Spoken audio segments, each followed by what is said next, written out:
నమస్తే. వైఎస్ జగన్మోహన్ రెడ్డి గారు 5 సంవత్సరాలు రాష్ట్రాన్ని పరిపాలించినప్పుడు తెలుగు సినీ పరిశ్రమ గురించి ఆయన పలు రకాలుగా ఆలోచించడం జరిగింది. తెలుగు సినీ పరిశ్రమకి ఏ మేరకు ప్రభుత్వం నుంచి మేలు చేయాలో ఆయన ఆలోచన చేసినటువంటి వ్యక్తి. తెలుగు సినీ పరిశ్రమకు సంబంధించినటువంటి హీరోలు, నిర్మాతలు, దర్శకులు వచ్చినప్పుడు వారిని సగౌరవంగా ఆహ్వానించి వారితో చర్చలు జరిపి సాధ్యమైనంత వరకు సమస్యల పరిష్కారానికి కృషి చేసినటువంటి వ్యక్తి. దానితో పాటు సినిమా పెద్దగా ఉన్నటువంటి చిరంజీవి గారిని ప్రత్యేకంగా ఆహ్వానించి వారితో పాటు లంచ్ కూడా చేసి గంటల తరబడి సినిమా పరిశ్రమ గురించి ఆయన చర్చించి తెలుసుకొని ఏ విధంగా సినిమా పరిశ్రమకి ఉపయోగపడాలి ప్రభుత్వం అని ఆలోచన చేసినటువంటి వ్యక్తి జగన్మోహన్ రెడ్డి గారు. చిన్న సినిమాలు, పెద్ద సినిమాలు రెండూ కూడా బ్రతకాలి అనే ఆలోచన చేసినటువంటి వ్యక్తి. చిన్న సినిమాలు బ్రతకాలి అంటే పెద్ద సినిమాలకు కావలసినటువంటి రాయితీలు ఇవ్వాలి, అలాగే చిన్న సినిమాలు ఎఫెక్ట్ కాకూడదు అని భావించారు. అందువలనే 100 కోట్లు దాటినటువంటి చిత్రాలకు ప్రత్యేకమైనటువంటి రాయితీలు ఇవ్వాలని, అదేవిధంగా చిన్న చిత్రాలను కూడా కాపాడుకుంటూ ముందుకు వెళ్ళాలని భావించారు. అయితే ఆయన మీద పెద్ద దుష్ప్రచారం చేశారు. సినిమా పరిశ్రమ వారు నెగ్లెక్ట్ చేశారని, సినిమా పరిశ్రమ మీద ఆయన కక్షబట్టారనేటువంటి మాటలు మాట్లాడారు. దానికి ప్రధానమైనటువంటి కారణం రామోజీరావు గారు. రామోజీరావు గారికి ఉన్నటువంటి సైన్యం, దానితో పాటు హీరోగా ఉన్నటువంటి పవన్ కళ్యాణ్ గారు. ఆయన చిత్రానికి సంబంధించి వకీల్ సందర్భంగా రేట్లు పెంపకంలో ప్రభుత్వం అంగీకరించకపోతే పెద్ద యాగి చేశారు. ఏమండి దిల్ రాజు గారు, నాతో ఎందుకండి సినిమా తీశారు, ఎందుకు మమ్మల్ని ఇబ్బంది పెడతారు, మీరు రెడ్లే కదా, వెళ్ళి జగన్మోహన్ రెడ్డి గారితో మాట్లాడుకొని ఎందుకయ్యా మమ్మల్ని ఇబ్బంది పెడతారు సినిమా పరిశ్రమ మీద అనేటువంటి మాటలు మాట్లాడారు. అంతేకాకుండా ఎందుకంటే రాజకీయం మాకు ప్రత్యర్థి కదా, అందువల్ల చిరంజీవి గారిది ఒక క్లిప్పింగ్ పట్టుకొని చిరంజీవి గారిని అవమానించారు, చలనచిత్ర సీమనే అవమానించేశారు అనేటువంటి ప్రచారాన్ని సమయం దొరికినప్పుడల్లా పవన్ కళ్యాణ్ గారు చేశారు. జరిగింది ఏమిటి అసలు? చిరంజీవి గారు సినిమా పెద్దలతో పాటుగా వెళ్ళారు, వారితో పాటు కూర్చున్నారు, చర్చలు జరిపారు. చర్చలు జరిపినప్పుడు 2 చేతులు ఎత్తి నమస్కరిస్తూ మీరు పరిశ్రమకు తండ్రి లాంటి వారు, మీ సహాయం మాకు కావాలి అనే మాట మాట్లాడారు. దీనిలో వైఎస్ జగన్మోహన్ రెడ్డి గారు తప్పేమిటి నేను అడుగుతా ఉన్నా. అతి మంచితనమైనటువంటి చిరంజీవి గారిది. చిరంజీవి గారు చిన్నపిల్లలైనా పెద్దవారినైనా చాలా గౌరవంగా మాట్లాడేటటువంటి మనస్తత్వం కలిగినటువంటి వ్యక్తి. ఆయన 2 చేతులు జోడించి, మీరు ముఖ్యమంత్రిగా ఉన్నారు, వయసులో చిన్నవారైనా సినిమా పరిశ్రమకు పెద్దలు, మీరు రాష్ట్రానికే పెద్దలు, తండ్రి లాంటి వారు, కాబట్టి సినిమా పరిశ్రమను ముందుకు తీసుకువెళ్ళడం కోసం మీ సహాయం కావాలి అని 2 చేతులు ఎత్తి అర్థించినటువంటి అంశాన్ని పదే ట్రోల్ చేసి పవన్ కళ్యాణ్ గారు అనేక సందర్భాల్లో జగన్మోహన్ రెడ్డి గారి మీద కక్ష పెరిగే విధంగా ప్రవర్తన చేశారు. ఇది ధర్మమేనా అని అడుగుతా ఉన్నా. ఈ విషయాలన్నీ నేను చెప్తున్నాను అంటే దేనికో మీకు తెలుసు. ఇవాళ తెలంగాణలో జరుగుతున్నటువంటి అంశాలు, చలనచిత్ర రంగానికి సంబంధించినటువంటి ప్రముఖ హీరోని, అందులోనూ ప్రపంచ ప్రఖ్యాతి తీసుకొచ్చినటువంటి నటుణ్ణి ఇవాళ కేసు పేరుతో హింసిస్తున్నారు. కేసు పేరుతో ఆయన మీద కక్ష తీర్చుకుంటున్నారు.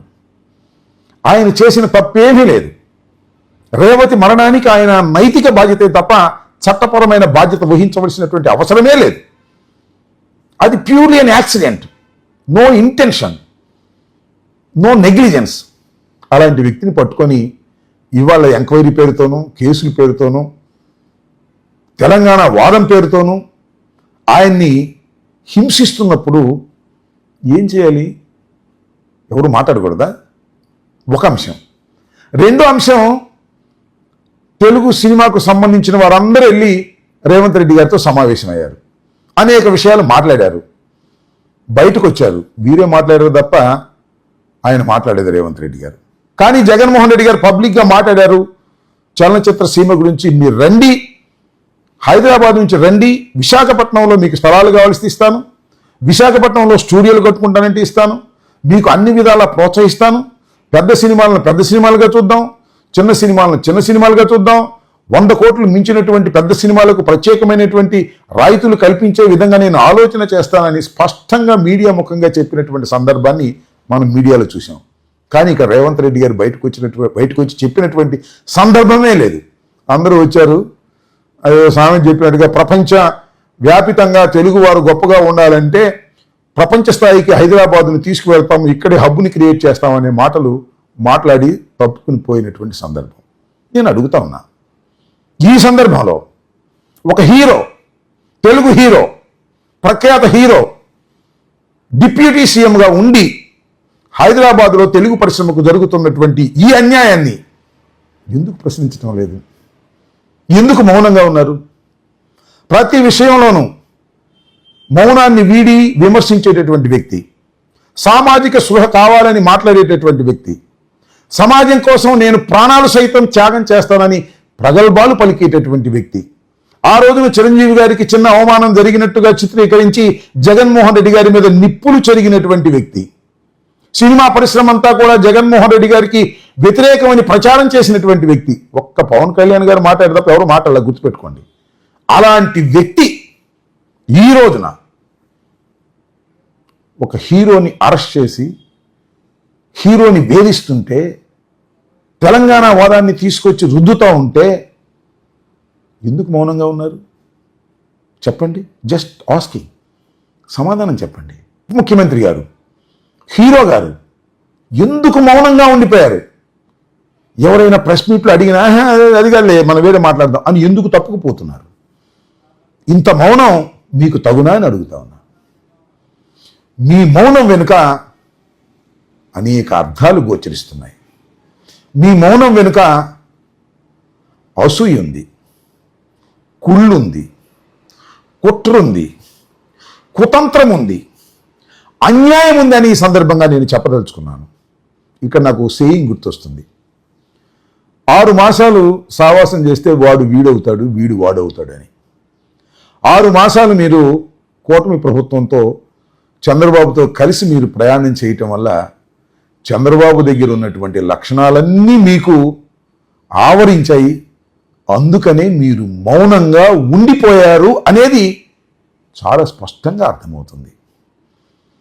పవన్ కళ్యాణ్ గారు ఎప్పుడు ఏ విషయాన్నైనా బహిరంగంగా మాట్లాడే మీరు మౌనంగా ఉండిపోయారు అంటే ఈ మౌనం చాలా ఖరీదైనది.